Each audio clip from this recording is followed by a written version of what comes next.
مات من غضبه وعقابه ومن شر عباده ومن همزات الشياطين وأن يهدرون. نعوذ بالله الذي يمسك السماء أن تقع على الأرض إلا بإذنه من شر ما خلق وذرع ومن شر الشيطان وشركه. أعوذ بالله السميع العليم من شر الشيطان الرجيم. بسم الله الرحمن الرحيم. إن الحمد لله نحمده ونستعينه ونستهديه. يهده الله فهو المهتدي ومن يضلل فلن تجد له وليا مرشدا. نشهد أن لا إله إلا الله ولي الصالحين ونشهد أن محمدا عبده ورسوله. اللهم صل وسلم على المبعوث رحمة للعالمين محمد بن عبد الله وعلى آله وصحبه وسلم. اللهم الهمنا رشدنا ومراشد أمورنا ونعوذ بك من شرور أنفسنا وسيئات أعمالنا. ربنا تمنى على كل شيء قدير. Chers frères et sœurs, Allah subhanahu wa ta'ala nous dit dans le Saint-Coran, Bismillahirrahmanirrahim, wa zakir fa inna zikra tanfa'ul mu'minin. Rappelez que le rappel est utile aux croyants sincères. Ce rappel d'aujourd'hui porte sur une vertu importante et cardinale de l'islam. En effet, le prophète Mohammed sallallahu alayhi wa sallam nous dit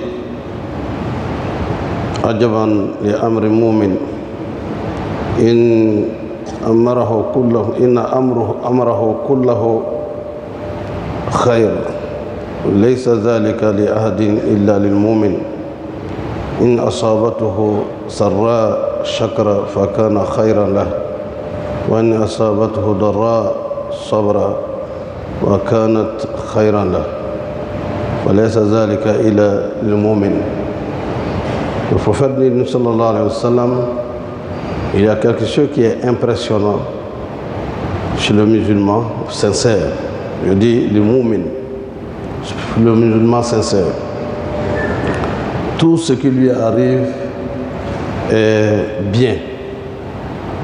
Et tout cela est une bonne chose.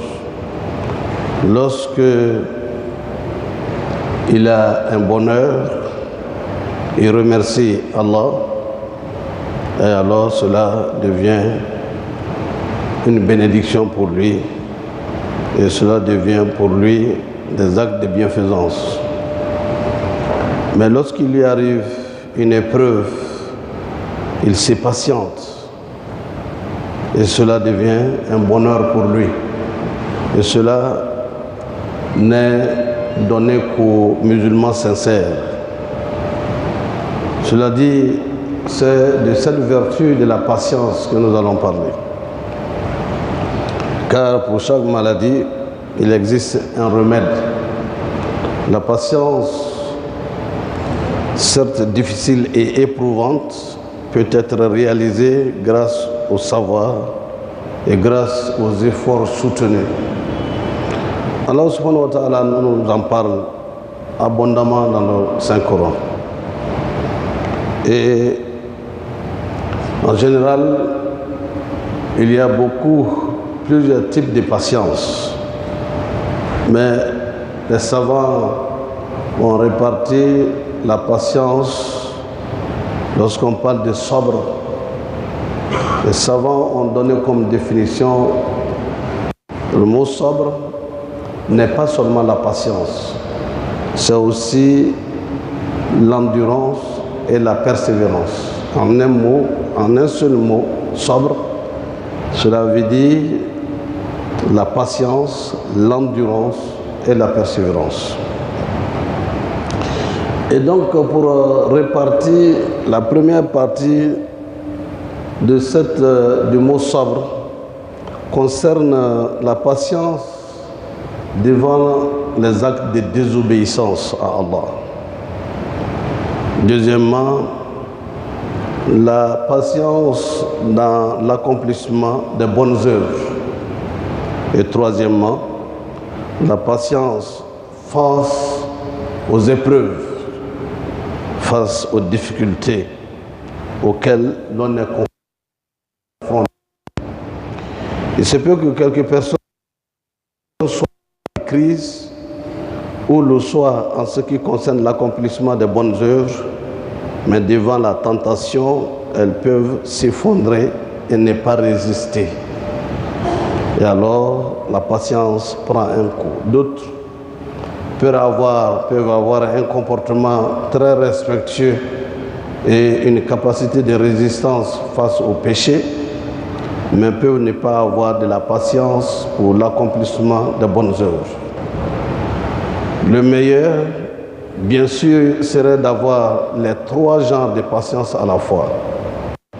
La patience devant les épreuves de désobéissance à Allah, la patience dans l'accomplissement des bonnes œuvres et la patience face aux épreuves difficiles.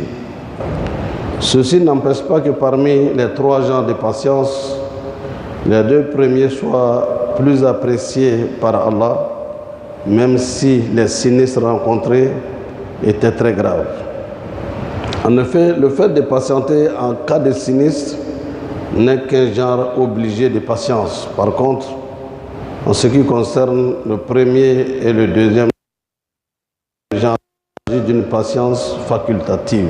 Dans ce cas, c'est donc la personne elle-même qui choisit de patienter sans être obligée de le faire.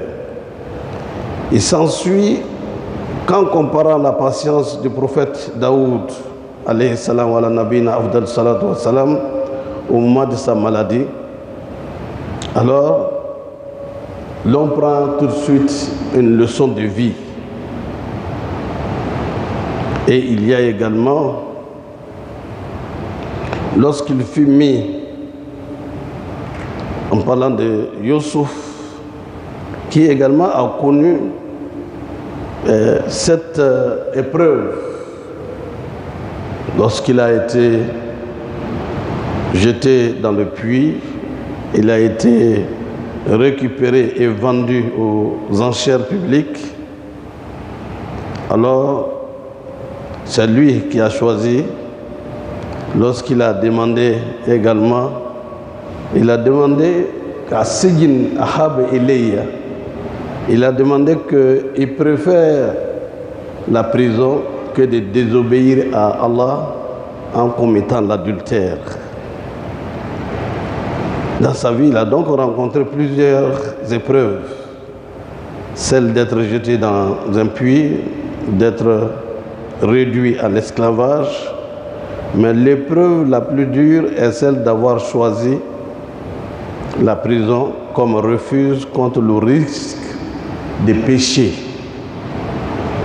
La patience donc contre les péchés est une épreuve très difficile, surtout pour les jeunes que vous êtes, pour la plupart, chez qui les relations sexuelles aujourd'hui sont de grands intérêts, de grands intérêts pour affaiblir la séduction des péchés. Il convient d'éviter l'approche. Ainsi, on ne posera pas son regard sur ce qui est illicite et on veillera à libérer les instincts et assouvir ses besoins de façon noble et licite, telle que Allah nous a recommandé. Chaque plaisir illicite a un équivalent de licite. Si l'adultère est un péché et interdit, les rapports intimes entre époux et donc l'équivalent dans le licite est le mariage. Trouvons donc ce chemin. Il est donc important que chacun de nous sache que la patience devant les œuvres de désobéissance à Allah sont aujourd'hui une preuve de tous les jours.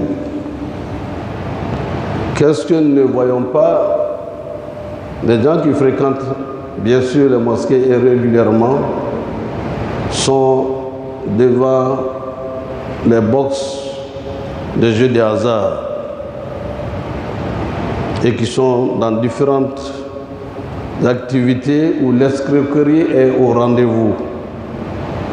Comme ils le disent souvent, on n'a pas besoin de l'eau propre pour éteindre le feu, mais on n'éteindra pas le feu de l'enfer parce que la vie ne s'arrête pas ici. Nous en avons abondamment parlé.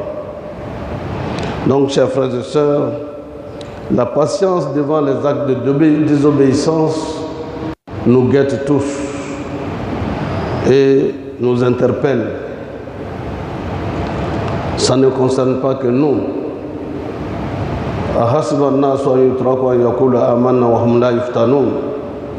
Les épreuves, quel que soit notre degré de foi, nous allons être éprouvés. Et devant les œuvres de désobéissance, ce qui est licite est connu, ce qui est illicite est connu. Entre les deux,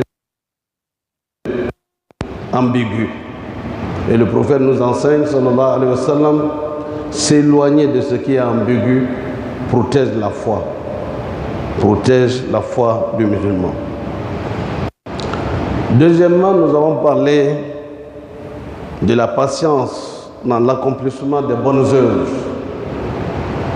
En effet, chers frères et sœurs,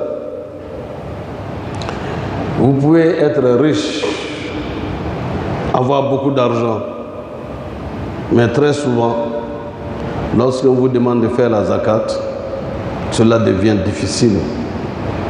Alors que la meilleure est de remercier Allah. Lorsqu'on a les moyens, il faut prendre une partie pour le mettre dans les œuvres de bienfaisance pour plaire à Allah, à commencer par la zakat, à commencer par ensuite la construction des œuvres sociales, la construction des hôpitaux, des mosquées. Il y en a qui le font, mais il est toujours important que lorsque Allah vous accorde un bien, d'être reconnaissant vis-à-vis de lui en s'acquittant de ce devoir d'en prendre une partie pour donner à ceux qui en ont moins et ceux qui sont dans les difficultés, qui sont les orphelins et les enfants vulnérables, les familles vulnérables. Alors, subhanahu wa ta'ala, tous les piliers de l'islam qu'Allah nous donne, c'est pour la perfection de notre âme. Il est donc important à ce niveau que Allah vous a donné la santé. Qu'est-ce que vous en faites? Est-ce qu'il s'agit pour vous et il s'agit pour nous tous de prier abondamment pour montrer que nous sommes en bonne santé, une façon de remercier Allah subhanahu wa ta'ala. Dieu a fait que vous êtes lettré, vous êtes intellectuel, vous prospéré dans une discipline. Le fait d'en donner et de donner de cette connaissance aux autres est aussi une zakat. Mais c'est une forme de reconnaissance vis-à-vis d'Allah. Il nous le dit, voilà in shakartum la azidanakum. Si vous êtes reconnaissant des bienfaits que je vous ai accordés, je vais en augmenter davantage. Vous êtes jeune et le prophète demande sallallahu alayhi wa sallam de faire qu'est-ce que vous avez fait de votre jeunesse, qu'est-ce que vous avez fait de votre richesse, qu'est-ce que vous avez fait du rang social que vous occupez. Une forme de reconnaissance vis-à-vis d'Allah, ou alors vous avez utilisé votre jeunesse dans le chemin de la désobéissance à Allah. Vous avez été reconnaissant, vous êtes reconnaissant vis-à-vis d'Allah subhanahu wa ta'ala en mettant votre jeunesse, votre santé au service des autres, au service de l'islam. C'est aussi une forme de reconnaissance vis-à-vis d'Allah subhanahu wa ta'ala. Cela est d'autant plus important qu'il n'est pas toujours facile de mettre à la disposition du bien et du licite ce qu'on a, parce que d'autre part, le Satan vous occupe à oublier ce qui est votre devoir vis-à-vis d'Allah, vis-à-vis de vous-même. Il n'est pas rare de voir quelqu'un qui a fait partir 5 personnes à la Mecque, 10 personnes à la Mecque, et qui, jusque-là, attend un moment, comme s'il y a un rendez-vous avec Allah subhanahu wa ta'ala, qui n'a pas encore fait le Hajj. Alors que, devant Allah subhanahu wa ta'ala, il n'aura pas à se justifier que j'ai envoyé tous les membres de ma famille à la Mecque, mais il reste que moi. L'obligation est d'abord pour toi, et ensuite, si les moyens le permettent, de faire partir les autres à la Mecque. Cette patience, elle est vitale pour notre vie d'ici-bas et notre vie de l'au-delà.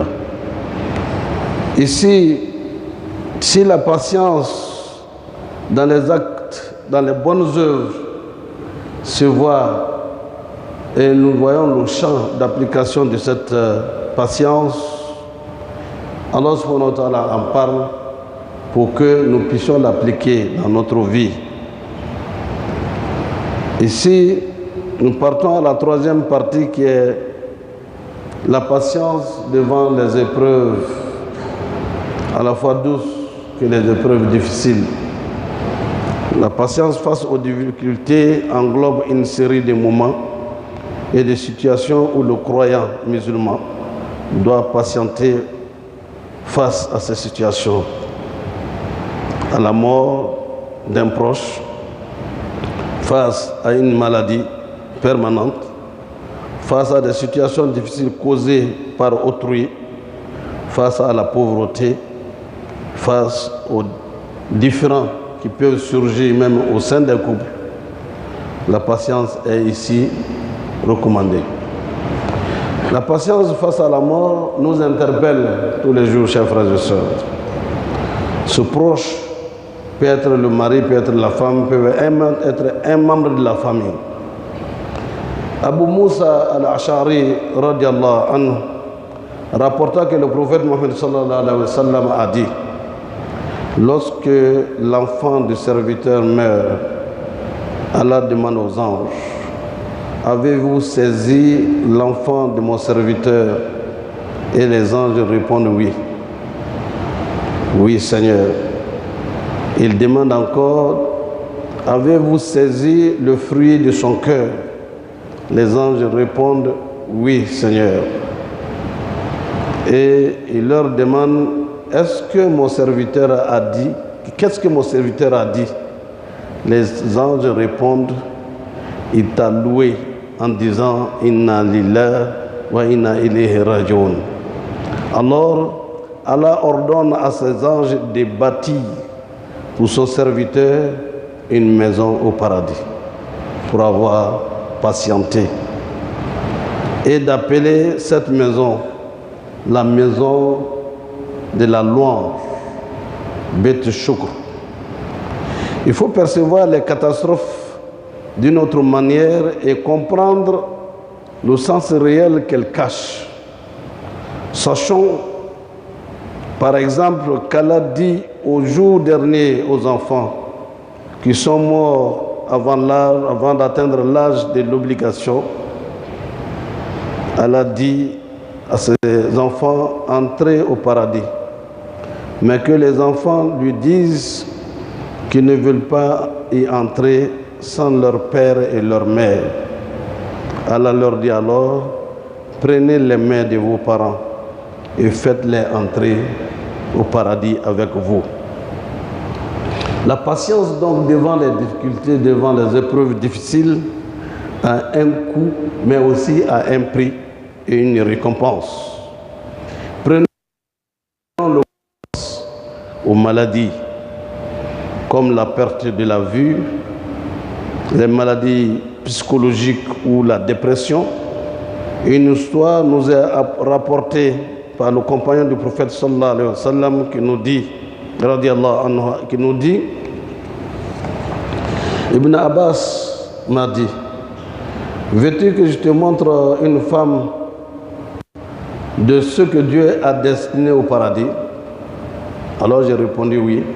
Cette femme noire est venue dire au prophète sallallahu alayhi wa sallam, j'ai mes crises d'épilepsie au cours desquelles il m'arrive de me découvrir malgré moi. Prie donc pour moi, messager d'Allah. Et le prophète répond sallallahu alayhi wa sallam, si tu veux bien patienter, tu as le paradis. Et si tu veux que je prie Dieu, Allah, pour ta guérison, tu vas obtenir la guérison. Ta femme dit, je préfère plutôt patienter pour avoir le paradis. Puis elle ajouta, il m'arrive dans ces crises de me découvrir. Prie Allah pour moi, pour que cela ne m'arrive plus. Et prie Allah, le prophète sallallahu alayhi wa sallam pria pour la dame. La perte de vue est aussi une épreuve qui a comme conséquence le paradis. Et c'est ce que montre ce hadith qui a été rapporté tout à l'heure. Cette dame, pour avoir patienté devant cette obscurité du reste de sa vie, Dieu lui en a donné la récompense comme le paradis, et également pour cette femme qui souffrait d'épilepsie. Le fait de supporter la douleur est aussi en soi un genre de patience. Le prophète nous a dit sallallahu alayhi wa sallam, aucun mal n'atteint le musulman, que ce soit une douleur chronique, une fatigue, une maladie, une tristesse ou même une mélancolie qui l'abat, sans qu'il ne lui serve d'expiation de ses péchés. Aïcha radiallahu anha a dit, j'ai entendu le prophète Muhammad sallallahu alayhi wa sallam dire,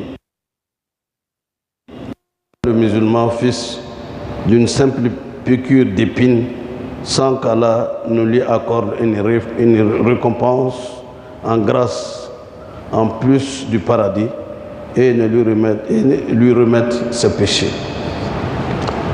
Il y a aussi la patience en cas de crise et de difficultés. La patience de supporter les embarras et les propos désagréables des autres, qu'ils soient une parente ou bien un voisin ou un ennemi. Par conséquent, en cas de propos désagréables, le verset dont nous devrions se servir est celui-ci. Et celui qui endure et pardonne, cela en vérité fait partie des bonnes dispositions et de la résolution dans les affaires. Surat Shura. En lisant tous ces versets et tous ces propos du prophète Muhammad sallallahu alayhi wa sallam, nous en tirons les leçons. L'abondance des épreuves et des difficultés auxquelles le musulman est confronté dans sa fortune, dans ses enfants, dans son corps, finira par le rendre à Allah sans aucun péché. Et cela, nous devons fortement le retenir, car les épreuves construisent l'homme pour son avenir dans ce monde d'ici-bas et permettent l'obtention du paradis dans l'au-delà. En effet, Allah subhanahu wa ta'ala nous dit, وَجَعَلْنَاهُمْ أَئِمَّةً يَهْدُونَ بِأَمْرِنَا لَمَّا صَبَرُوا وَكَانُوا بِآيَاتِنَا يُوقِنُونَ. Nous avons fait d'eux des leaders qui dirigent selon mes commandements parce qu'ils sont patients. L'on ne peut obtenir aucun succès dans la vie sans patience.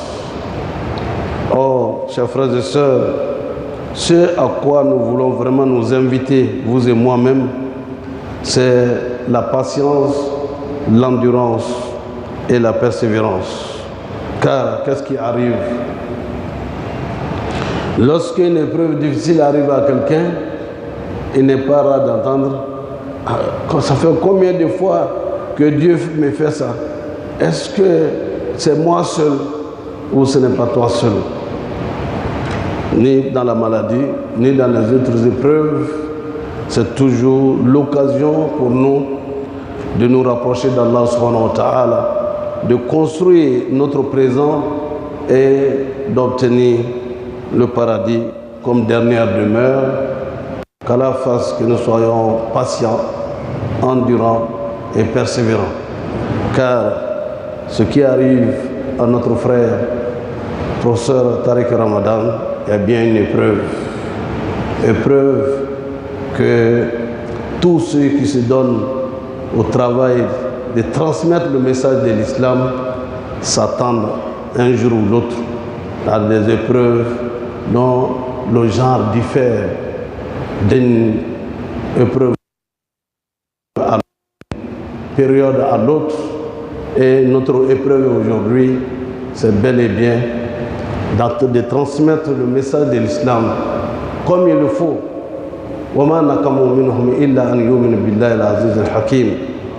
La faute, c'est de pouvoir donner le message de l'islam pour convaincre, pour persuader et amener beaucoup de gens à embrasser l'islam. Nous l'avons connu ici en Côte d'Ivoire. Beaucoup sont venus dans cette mosquée. Oui, moi je vais me convertir à l'islam parce que le professeur qui est venu nous a montré le visage de l'islam qu'on ne connaissait pas. Ils sont nombreux parmi les intellectuels. Quand celui-là a des difficultés, inutile de le commenter ailleurs. C'est les épreuves de ceux qui se battent pour le rayonnement de l'islam. Ils ne prêchent jamais la violence. Ils ne prêchent jamais ce qui le rejet de l'autre, qu'il soit musulman ou non, mais l'argument, car il est convaincu comme moi que la vérité se ferait chemin dans un esprit raisonnable. Le prophète sallallahu alayhi wa sallam, son modèle est ceci. Il n'a pas enseigné l'islam sans être éprouvé. Et c'est à partir des épreuves que l'on sait ceux qui sont sincères dans leur foi et ceux qui ne le sont pas. Qu'Allah nous guide dans le droit chemin. Qu'Allah donne la liberté à notre frère et qu'Allah lui donne la force de continuer l'œuvre avec nous comme nous l'avons commencé ensemble. ولسائر المسلمين من كل ذنب فاستغفروه إنه هو الغفور الرحيم.